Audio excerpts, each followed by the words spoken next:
Hey, beautiful beings. I'm Ashley Robin from Believe Movement Studio and Ashley Robin Coaching. I am a movement instructor, studio owner, and intuitive transformation coach. I am connecting with individuals in the wellness industry to give everyone watching an insight into different practices within movement, transformation, and healing on all levels. Knowledge truly is power. The more knowledge we have about our well being in every aspect, the better equipped we are to lead our best lives true to us. Today we are joined by Sean from the Centre for Structural Medicine. Sean is the guy I send to my clients, all my clients to when they have discomfort and pain in their body. I believe in his treatment so much from personal experience as well as from my boys being treated from him as well. And I find it's not just a physical change but also an emotional and mental change that happens within a week of his treatments. So as explained perfectly on his website, I'm going to read this one, about what his treatments are and what they do is each individual treatment is based on holistic appreciation of the systems of the body as well as its complex interrelationships and is intended to stimulate and facilitate the body's innate natural capacity to self-regulate and heal. Sean, thank you for joining me. Pleasure, thank you, Ashley. And letting us see a glimpse into what you do. I know it's a complicated industry and we can't always explain what we do to people. No, of course, this was but yeah, from personal experience, like I say, I believe, and I've seen it with other people as well, that your treatments work and that's how it affects the body. So some people may have mixed emotions about what you do, and I know it's a very controversial industry as well because there's no, it's not just, this is what I do, you can't just explain it like that. So we're going to try and explain it to the best of our ability. So can you tell us your backstory? Like, how did you get to this place? What happened? What did you do before? Were you always into healing and body and all of that? So can you give us just a bit of a backstory? Well, before I do what I do now, for my sins, I was a professional rugby player. And I'd actually spent some time playing in Australia. I'd always been into alternative things. I'd experimented with visualization, meditation, those types of things. And I spent just over a year playing rugby in Australia. And while I was there, I learned, for the first time in my life, I heard something about Bowen therapy. I never went for treatment. One of the guys I was playing with, I was sitting next to him in the change room and he was telling me he's going for this therapy for his shoulder. But I didn't think anything much of it after that. He kind of showed me they flick over muscles, but I didn't think anything, of it. Okay. I came back from Australia, and in my second season with the Pumas rugby side, I herniated my L4, L5 disc, and it wasn't the first time that I'd done it. When I was 21, I'd done it squatting in the gym. Same situation, we were doing pre-season testing, squatting in the gym. I herniated the disc, the weight was obviously too heavy. And I didn't respond to conventional treatment. So for about 3 months, physio wasn't working. I'd been to chiros, I'd been for massage. I didn't respond. I didn't get what I needed. And eventually I was sent off to a neurosurgeon. I was told I needed back surgery and my career was over. And obviously I was a little bit devastated. And so in that time, I just said I want 2 months. If I can sort it out in 2 months, if I can't, I'll come back, I'll have the op, I'll figure out what I'm going to do with my life, because that's what the surgeon's words to me were. If you weren't playing rugby, what would you be doing? Because you need to figure that out. And within that time, my mom phoned me and said, she's read an article on something called Bowen therapy, and apparently it's really good for your back. And I was like, geez, this is serendipitous. I know exactly what that is. And so long story short, I went for a session, and I thought it was such bullshit, to be honest. Lying on the bed, the person that treated me worked very lightly, was in and out the room. There were these integrated pauses in treatment, and I thought, oh no, this is, But anyway, I suppose it's always, all great truths begin as blasphemies, as George Bernard Shaw said. And I got up off the bed, and I had this distinct feeling that things had changed. And I couldn't quite put my finger on it, and my words to the practitioner at that stage were, I don't know what you've done, but I need to figure this out. something had shifted, and it wasn't completely healed, but I could feel how things had moved. Yes. And you know, I went for a couple of sessions, and the long story short is I never had the back surgery. 3 months after sort of my first encounter with bone, I was back playing on the field, Oh, wow. no problems. I'd been cleared by the same neurosurgeon that I'd been to, 3 months earlier. That's amazing. And so I was just like, I don't understand. I hadn't been exposed to this type of Yes. treatment. And so I started studying it part-time. I continued to play rugby because your career is so short. Yes, especially in the physical. Yeah, exactly. You can't play forever. And so I qualified while I was playing. I was always treating part-time. Most of my case studies in my studies were on rugby players. And I retired at the age of 30 because I was hopeful. So I played for another 5 years after that initial diagnosis.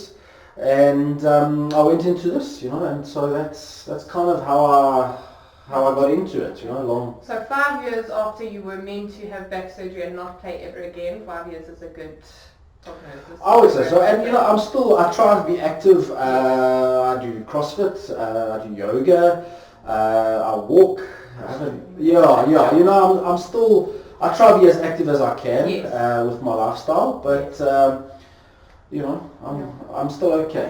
And it also amazes me that seed was planted so many years before, and if you hadn't had got that guy saying to you, like, this is what I do, this is for my shoulder, like when you heard it from your mom, would you have actually gone down that path? No, for sure. I remember distinctly I was in the rehab process of, because I was going for bone therapy, and then I was doing a lot of core work. I was still gymming. I was trying to keep my body strong. And I remember during a break during sessions, my sister, who's in the UK, phoned me. Yes. And I was still pretty frustrated, and I was upset and angry. And she said, well, you never know what comes of this. Maybe this is happening, for a reason. Yeah. And at the time I was like, oh, fuck off. I wasn't happy. I was very frustrated. I was angry. I'd spent my life trying to be a professional, and now it was kind of being taken away from me. Yes. But if you look back, all the dots are always connected. Always. And if you take an holistic approach and view to life, which I think a lot of us don't sometimes, you look back now, you can see those dots. You can, and looking back, I love my Australian experience, but exactly what you said. I think the only reason I went there was to have that one conversation in the change room. Yes. No, but that's what it is, because it leads us to our path and our purpose. Sure. So I want to know from you, as best as you can explain, the techniques that you use. I know you don't just use bone therapy. I know you add some other stuff into it, and I know you're a very well-researched man as well. So can you give us like some basics of what techniques you do use and what you look for within your treatment? So the majority of what I do is something called Bowen therapy, as we've been discussing it, or the Bowen technique. It was developed in Australia. Okay. So that's my primary therapeutic intervention with people. I do auricular acupuncture, I do body acupuncture. I kind of mix and match depending on what's needed. I've got an honours degree in psychology, not that counts for much. But sometimes people just want to offload, and so I don't give any sort of advice, but people will just talk. But within the Bowen field, I've done the basic courses, but I've done specialized hormone courses, specialized something called importance of symmetry courses. I've done specialized jaw courses, and so I suppose bone therapy is my primary. You just add everything that... I just add, I like to, each body's different. Everyone comes in, they've got different things. People might have the same 2 symptoms but require different types of therapy. So, each, as you read there on the website, each bodies are simple but complicated. Yes, yeah. for sure. We're all individuals, and people need individualized treatment plans. Yes, so it's always great to be able to adjust when you need to. Of course, to make it for the best for the individual. Yeah, I work with, big, thick, muscular athletes. Yes. We adjust pressure, we use deeper pressure, we're a little bit more forceful depending on the result we're trying to get in the body. With babies that you're trying to help with colic or latching issues, or babies that won't settle and sleep, You don't want to dig your fingers into their neck or into their diaphragm. It's gentle. Yes. So older, frail people need lighter touch. Yes. You might get an athlete that needs a light touch. He's completely gone into, he's fried his nervous system. And so you don't want to aggressively stimulate the body. You want to gently get the systems back up and running. So like you were saying earlier, with when you were having your own treatments, is that you thought it was bullshit, basically. Like you're like, oh, this is so gentle, you like break in between, you take a walk, you come back, so it's not like conventional stuff where it's quite intense sometimes. So it's for some people, they might feel the same way. So what shifts did you feel in your own treatment as you were doing it, as you were going through that beginning process? Yeah. And what shifts do you see in people that you treat as well? Like, is it just on a physical level? Is it on an emotional level, mental level? Like, I know the answer, but... Sure. Look, obviously, the mind and the body are kind of two polar opposites of each other. They're constantly expressing through each other. So... Yeah, look, the majority of what I treat are physical things: back pain, neck pain, knee pain, migraines, headaches, hormonal issues and that type of stuff. But really there are, in some people, profound sort of emotional responses. And I know, after my first 2 treatments, I had a profound emotional response where I kind of felt like, my life was imploding. Yes. And I think it needed to, because there was something new being birthed. But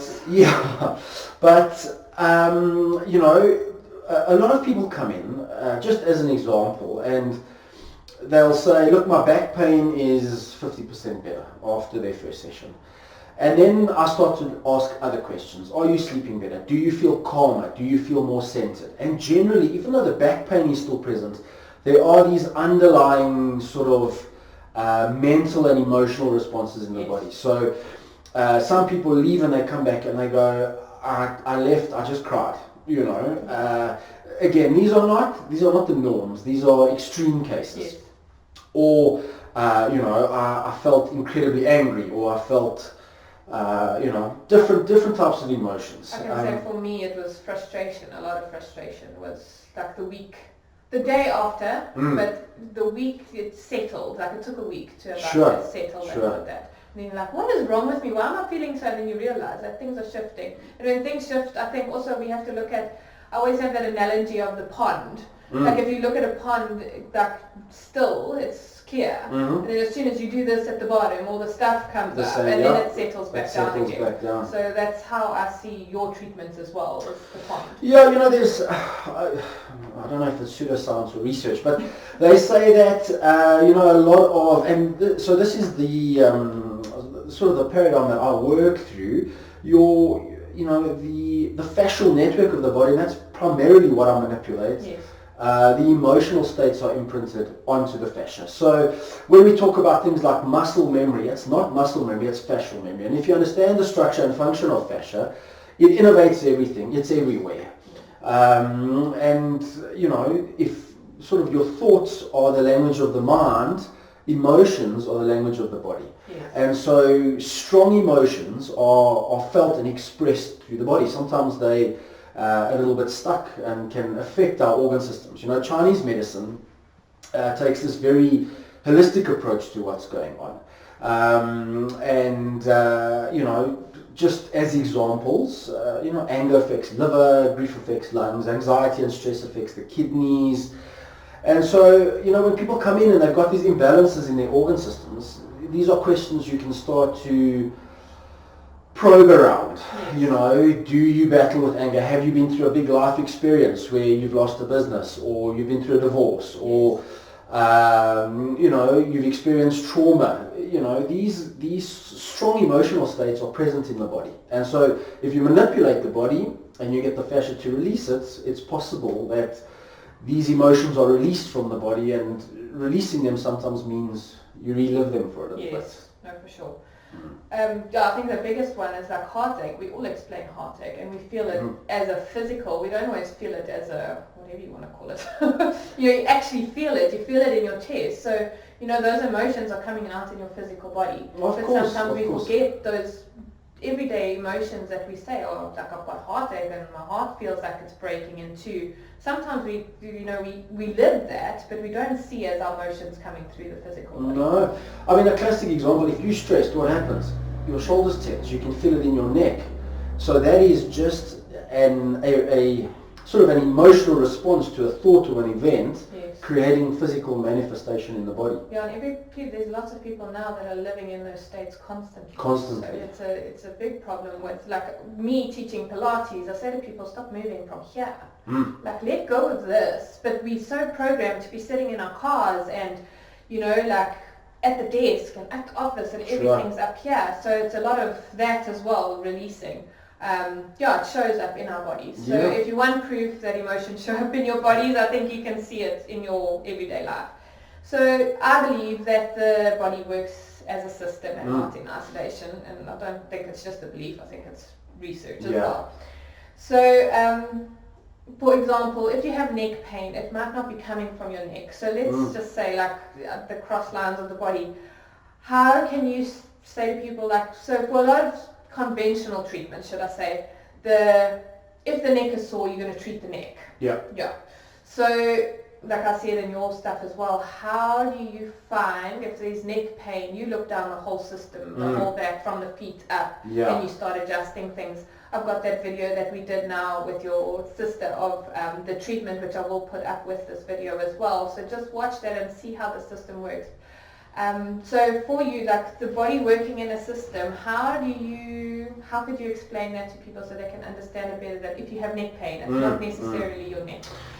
Well, if you look at our environment, it's an ecosystem. Yes. And our bodies tend to function the same. So I always use this example, and it's a problem in nature today. If we took the bees out of the environment, if we changed one little thing in the balance of the ecosystem, in a couple of months we'd be dead. Yes. Okay, so there'd be no pollination, of flowers, plants would die, animals would die, and we would ultimately die. Yes. All right. So that's one small thing, and so you can do all you want trying to replant flowers, but if you don't fix the bees, we still dead. Yes. And so the body's pretty much the same. It's more. It functions as a whole. It's not a collection of systems. It's one thing. Yes. And I think it was Thomas Myers. He's a big fascial expert, and he said, we're not a collection of systems. We grew from a seed. We grew from one thing. Yes. So if you look at embryologically, I hope I've said that correct, but your heart develops from your neck. When we still as a group of cells, and so sometimes heart complications can give you neck stuff. Oh, wow. Your lung fascia connects into the neck, so sometimes if you cough, you can feel it at the back of your neck. Bad things like emphysema, pneumonia, all of that can manifest as neck pain. Never mind the coughing, you can feel it in your neck. There's all sorts of stuff, ascending and descending colon issues can manifest as sciatic pain. And so that's visceral types of stuff influencing the body, but shoulders and knees, for example. Shoulders tend to be victims of what's going on in the neck or jaw. Knees tend to be victims of what's going on in the hips. But in saying that, if you've fallen down the stairs and you've torn ACL ligaments, then the issue's in your knee. Yes, for sure. It's not coming from anywhere else. But generally, I would say, maybe, I don't know what the official figures, but 70% of what I see in clinic is symptomatic pain. So you have pain in a particular place. It's where the pain's ended up. It hasn't started there. And so that's what I try to do with my work is, what's the root cause? What's really going on with this person? Is it an emotional response? Is it, some sort of chemical response? Is it physical trauma? Have they injured themselves playing rugby, cycling, crossfitting, whatever it is? And obviously, if you've injured yourself in that acute way, the FOSS, like kicking your toe or whatever it may be, or injured your knee, a lot of the times we'll compensate to have to, so then all the other things shift as well. So then you could have injured your knee, but then start feeling hip pain or whatever it may be. So just the treatments, like healing the knee, we can avoid those compensations. Yes, within yes, Sujata. The sooner the we can have it rest. looked at, Yeah. the sooner, you bring the body back into Natural. sort of homeostasis. Yes. Mm. Yeah, that equilibrium state. Yeah. Okay, so like one story for me, I remember watching it, and I actually went back now and watched it again, was the story of a lady who was 81 years old. Let me just get this right. She was in constant pain from lumbar vertebra degeneration, and they refused surgery on her because of her age, basically. So she was in extreme pain. Your words on the video were after 6 weeks she was able to lie on her stomach. She couldn't previously. She had stopped trembling from the pain when lying on the bed, and her posture has improved. It's taken some time to strip away the layers of dysfunction, but the journey has been worth it. This is one story that stands out for me. Like me seeing the first video, and you could actually see she was twitching and she was sore and she was lying there on her side and all of that. So me watching that transformation, like just to be able to get her to a point of being able to live, in a comfortable state. Was amazing. Is there one of your clients or one story or anything like that has stood out for you, or do you see a thing in everybody that you treat like, Look, I got to be honest, what I do isn't for everyone. Yes. And so people come in, I try to help them, nothing. Yes. And that is what it is. Yes. Not all of us like carrots, not all of us like broccoli. Yes. Some of us get better responses on a vegan diet, some of us on a paleo diet. It is what it is. Milena, that oldish lady that came in, had a bolt through her hip, and it really was just one of those, wow, this is incredible, It was tough. Normally I treat once a week. She came in twice a week. Okay. But the results were there to see. I don't know how many treatments I've done over the years. One thing that kind of does stand out, I just started, and I mean this was back in 2008. Yeah. So 2008, I had a much older African lady come in and see me.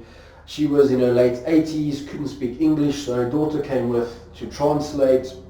And it was one of those treatments. So what had happened was she came for shoulder stuff. What had happened was she had no sort of circulation in her arm. It was cold. She was wearing a glove, and the arm was with it. She hadn't used it, and they suspected she had had a stroke. Maybe 10 years previously, if I can remember, but this was a long time ago, before I kept detailed clinic notes. And treatment wasn't great. She had many layers of clothing on to turn her, and it was a difficult. Yeah. And I treated her, and I said, oh, jeez, let's see how this goes, because that's generally my attitude. And she came back the next week, and it was just incredible. She had her glove off, circulation back in the arm. She was using the arm, and the daughter was like amazed. Yes. I was amazed. I was like, "Jeez, I don't know." And the daughter said, "Like, is this how it works?" And I was like, "Yeah, this is how it works."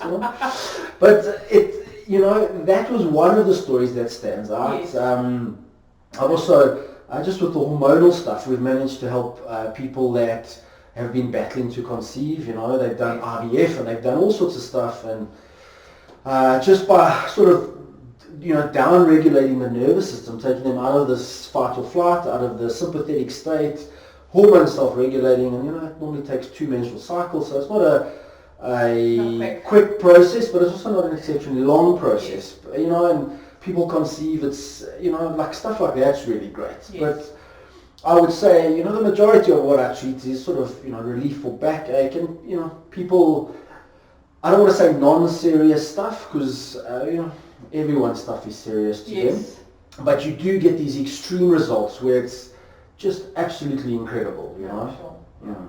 So it's funny that the fascia in medical studies was actually ignored in the beginning, and now it's become such an integral part of our healing process, which is actually, it amazes me as well. So I think we've talked about the beliefs and the emotions and the major life events sit in our bodies. And you did give examples of this. So it's like, I think we also need to feel what we need to feel as well. So we all, like now it's just like, oh, I can't be angry because somebody cut me off in traffic. I think you need to feel the anger and let it pass, so you don't trap it in your body, because then it gets stuck in organs and wherever, and it causes more disease. So that we did discuss. Yeah, and then also the other thing, like, I find fascinating as well, because it took me a long time to believe that I could heal myself, the inside of myself, and from, whichever part of disease I had, is when we have a cut or a bruise, we trust that it's going to heal. Yes, we may put a plaster on it or put some antiseptic on it and so it doesn't get an infection, but we look after it to the point that we need to look after it, and then the body does the rest. I think a lot of people, we don't trust that we can have this with all other illnesses or diseases in our bodies. So I'm just looking at, why do you think we put the anti-inflammatories and the painkillers on top of all of that and try and just go, well, I don't want to feel you right now. I don't want to deal with you right now. So basically also there's that saying of putting band-aids on bullet wounds. We're not dealing with it. Sure. How come we don't want to find the root cause? Like, for me, I think it's because we don't have time. We feel like we don't have time a lot of the time, and we don't want to feel the bad, and we don't want to relive the emotions. But when we don't get those emotions out, the bad emotions, or I don't want to say bad emotions, because we all have emotions for a reason. But the root causes, how important do you think that is to deal with that, to start your healing process? So not just within your treatment, but within the whole... Well, I think it's everything, really. I mentioned that example earlier of the bees in the environment. Yes. You can just keep planting flowers. And they're not going to do anything. Nothing's really going to happen, and you'll have to keep planting the flowers. Yes. Whereas if you just address the root cause, address whatever's, going on in your life. I think a lot of people are happy to take tablets, or conventional medicine. Sometimes it's necessary, sometimes it's life-saving. So please, I'm not, very anti-medication, but you've got to do the work. You've got to take ownership for yourself and your own health. And I think maybe time, like you've mentioned, is one of those. Where people just don't have the time, but eventually you're going to pay the price. And it's going to catch up with you later. And I think a lot of that comes down to responsibility. If I just take a tablet, the responsibility is not on me to fix myself. And, we live in a world where just the age we're in now, where everything's sort of accelerating and we live in this constant state of stress and a very busy world, no one really sits down to think, okay, well, I need to make some changes. Yes. I need to sort this out. And so it's easier to take a tablet because it just keeps us functional, Yeah, we just have to get through. We have to get through. We have to get, we have to get this. But like you said, it's just taking that responsibility of looking after yourself. As in, like, if you get a cut by something that's dirty, you're going to clean it. Yeah. You're not going to leave it to fester. So, the tablet might take the pain away so you can cope a bit better and be in the right frame of mind. Because a lot of the times we can't be in the right frame of mind if we're in constant pain. To go, okay, what steps can I take next to get me to a better position? Sure. Get me to healing my body or whatever it may be. So it's that responsibility, I believe, is a massive... It is, totally. Thing. So I know that people will call you a healer in our industry, and I laugh at this. Yeah. And I know a lot of other people are called healers in this industry, and I know you don't particularly like the term. Can you give me a reason why? Like, what's your reason behind it? Look, I just think it's very egoic. I don't know. There are a lot of, I don't want to use the word, but fucking idiots in the world. Yeah. And I think none more so than people who give themselves the title of healer. Yes. There's in chiropractic philosophy, they say, the power that made the body heals the body. Yes. So we all have this innate intelligence within us, and it's doing the work. And so if you think you're doing it, I think there's complete just ego attachment there. Your nervous system, depending on your religious beliefs, but has evolved over millions of years. Yes. It has this innate intelligence that runs and operates everything. If you mess with that, it's going to give you a few issues. Yes. So if you stress it, if you put it into a toxic environment, if you are not looking after yourself, you stress it, it will manifest symptoms as, sort of red flags to go, Yeah. So if you think you're correcting that, you're not really. But a lot of people do. So I it's just a personal thing. If you want to call yourself a healer, you go for it. Yes. I've an aversion to the term because really, even with the work I do, I have a strong sense of I'm really an apprentice to this innate intelligence. As the work's coming through you and you adjusting and shifting the nervous system, which in the end is going to in turn heal you. It'll heal itself. So the body will self-regulate and it'll sort itself out. If you provide the correct environment, it'll sort itself out. So if you think that you fixing a person, it's it's ego. You don't fix the flower. You don't, if the flower's not growing, you fix the soil. Yeah, exactly. So you're shifting stuff in your nervous system and in your body, within your body, to make that correct environment for you to flourish and flower and whatever you want to call it. Sure. So I totally have the same. I never thought about it in that way, but when you said it, I started thinking about it. And I see it's so bandied around. If you turn onto any Instagram profile, yes. Hashtag traveler, hashtag child of the world, hashtag healer, and I think, anyway. It's overused. Yeah. Yes. Okay, so then, also next door, you have the hyperbaric oxygen therapy. I know it came here as you had someone you knew and it came here, but what benefits have you seen from doing it for yourself and for your clients, and who comes into, and why is it a good therapy to use as well? There's all sorts of scientific research on the benefits of mild hyperbaric oxygen therapy.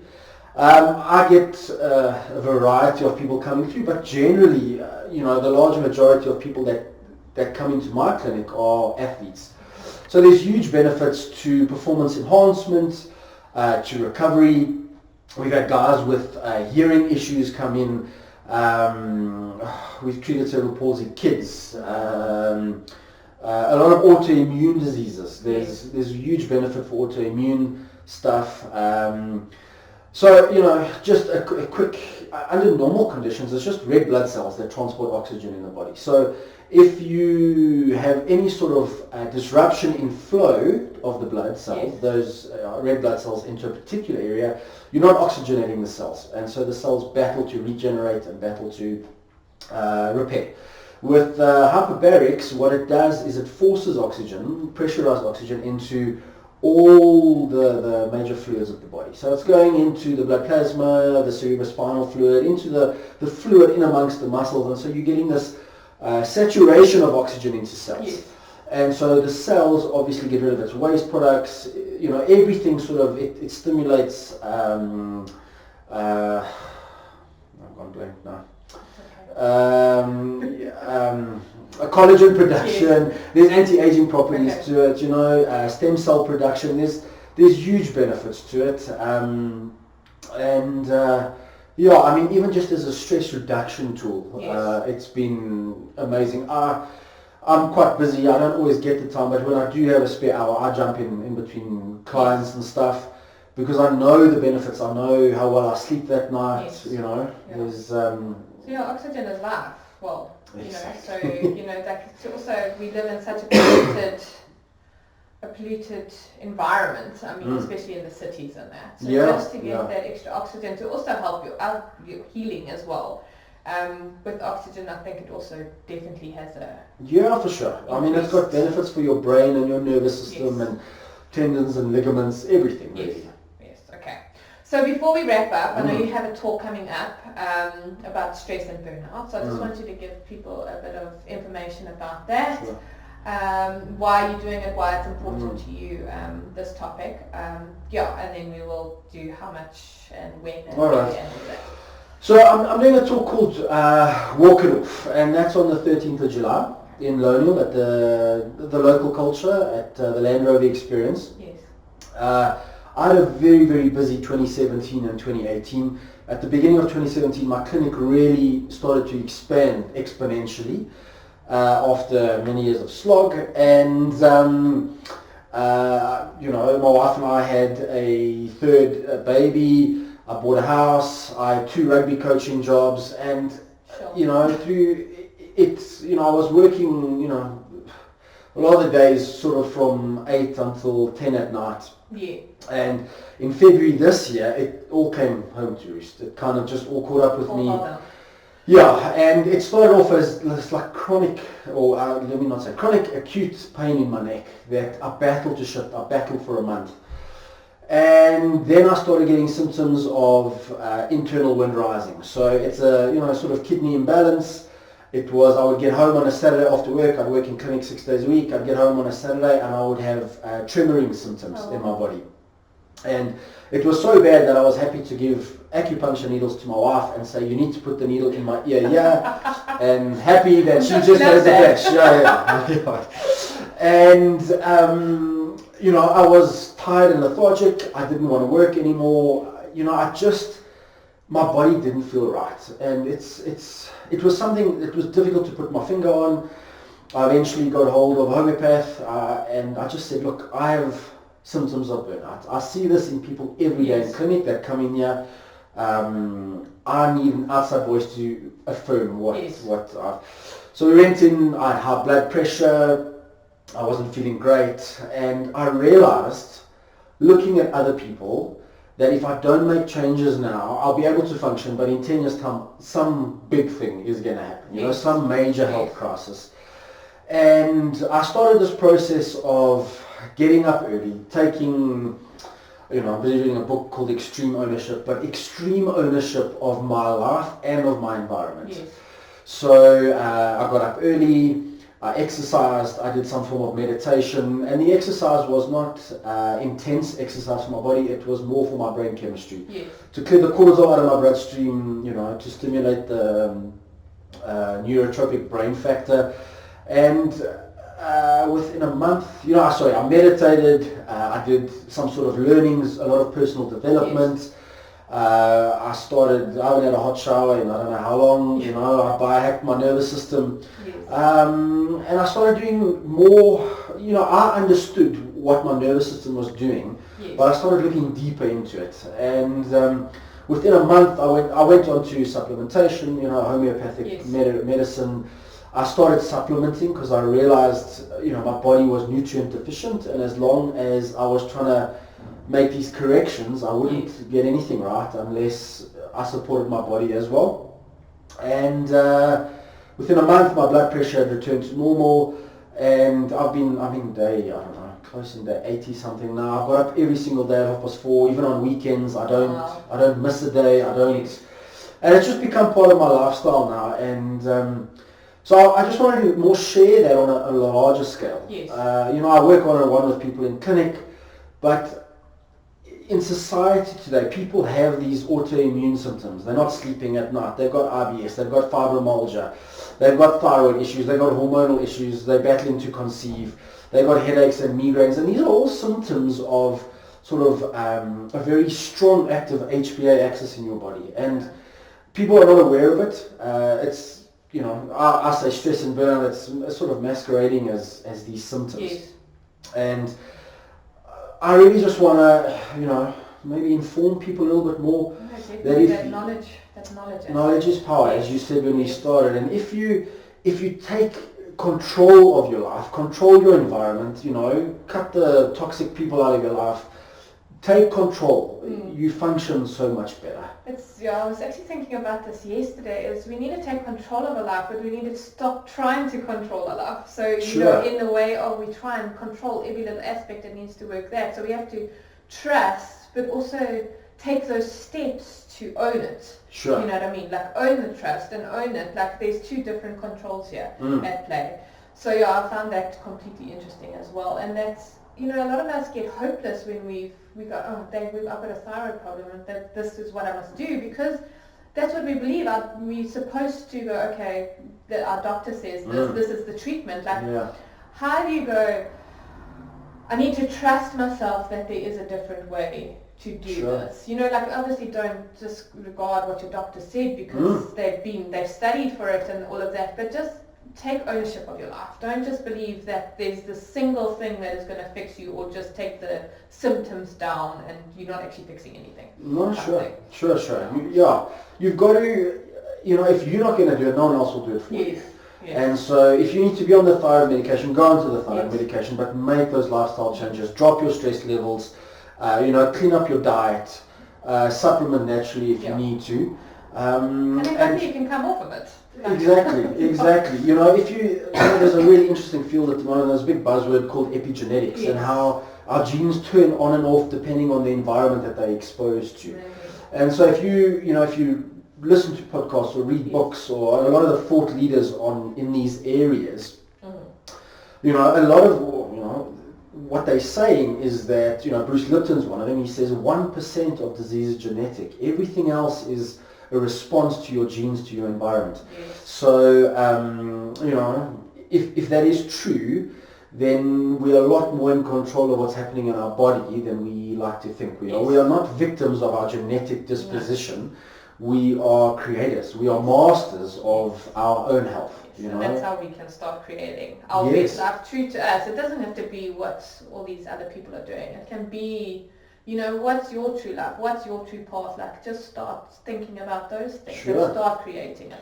Get on purpose, get on purpose. And so if you feel, because often if you're in flow, you'll be on purpose. Yes. And if you're out of flow, you develop symptoms. Yeah. So the moment you can find your flow, find your purpose, and do whatever it takes to do that. Work with someone. If you need to sit down with someone, let them, strip away all the crap that's going on in your mind to find that one single thread of truth for you. Yes, exactly. Okay, so tell us, it's the 13th of July at TLC. Yes, so 13th of June, it's TLC, the local culture. It's a restaurant on the Land Rover Jaguar Experience property. It's really, the facilities are amazing. And we'll be in the auditorium. Okay. It's 320 Rand a ticket. You get a breakfast, some complimentary stuff. And then we're just going to have an informal chat and share some information. I'm hoping that, just like what you're doing with your talks, we want to empower people, naturally. Yes. And tickets can be bought at Quicket online. Yeah, I will post everything below, above, sideways, wherever it is, on whatever platform you're on. So check it out there. The link will be there for the tickets, and also let's hear about where we can find you on social media and online, and then I'll also post all those links below, so if you want to follow Sean, you can get them there as well. Alright, so I'm on Instagram, I'm the Centre for Structural Medicine, and on Facebook I have the Centre for Structural Medicine Facebook page. So pretty simple. It is pretty simple, nice and long. And then my website, structuralmedicine.co.za. It's in desperate need of an upgrade, but there is some information there. Yeah. And as you said, you'll just post links for the tickets. Yes. Otherwise, Sean at Structural Medicine. If you need any info, you can just email me there. Okay. So one last thought from you. Yeah. People struggling to take that initial step to make the lifestyle changes and all of that. What would you say to get them to get past that maybe fear of taking that step, or even trust in themselves and in the people around to take that step to a lifestyle change? But what is the importance of a lifestyle change in your process of taking control in your lifestyle? Because I think it also gives an empowerment to you when you're taking control of your lifestyle. Look, change is hard in the beginning. Yes. We have this very strong ego, and it's great to have an ego, so we've got a reference point in the world, but the ego doesn't like change. So it will just continue to replay the stories of your life because it just wants definition. Yes. And so as long as it's defining itself, good or bad, it doesn't matter, it's happy. Yes. And so when you start to change that story and you start to change your own narrative, the ego's unhappy. Yes. And it'll feed you all this bullshit into your mind of it's not working, it's not worth it, I've tried this, I've tried that. It is hard to overcome, but what I would suggest is don't try to take on too many things at once. Yes. I always use this metaphor in clinic. If you're going to eat an elephant, don't look at the whole elephant, you start with an ear, one bite at a time. And so make one lifestyle change, pick one thing. So you need to clean up your diet, you need to exercise, you need to meditate, there's all of these things that we can do don't look at the big picture, it becomes overwhelming. Yes. Pick one thing, whether it's meditation, whether it's getting up at 4:30, focus on that, get stability in that aspect, and then add something else to it. I've been having cold showers, and one, it's a really great, in winter, and it's a great biohack for the nervous system, but I started it simply as a discipline exercise. Yes. Because if you can stand in front of a shower, turn the cold water tap on and say, I'm going to get into this in the middle of winter, what else can you achieve? Yes. If you've got the discipline, that small change, if you can do that repeatedly, it'll spill over into other aspects of your life. No, exactly. So, sort of to answer your question, pick one thing, Yes. do one thing correct, Yes. and everything else sort of Will comes fall into into line place. from that. You'll be amazed at the results, the spillover effect into other, and it's not overnight. No. It takes practice, Yeah, 66 days to wire a new neural pathway in your brain. So if you can do it for 2 months, it's going to be a habit, and then you add another habit and another habit, and eventually you start to get a very different story, a different narrative of your life. So that's also is a good example of how everything is a system and doesn't work in isolation. No, of That course. stepping into the cold shower when you have something you want to do that you fear doing, Yeah. you're just going to go, okay, I can do this, deep breath, let me go, and Yeah. take that step forward. So it's all a system, it all works, it all carries on from that one small thing. We say it's a small thing, but jumping into a cold shower might not be such a small thing. But that one small thing, how it carries through the rest of your life and your days. So that's us for now, for today. I hope you guys enjoyed it, and if you did, please give it a like, a love, and a share. Share with your family and friends, and I hope you did find it informative and will start you on your journey to more well-being in your life and living a life in equilibrium.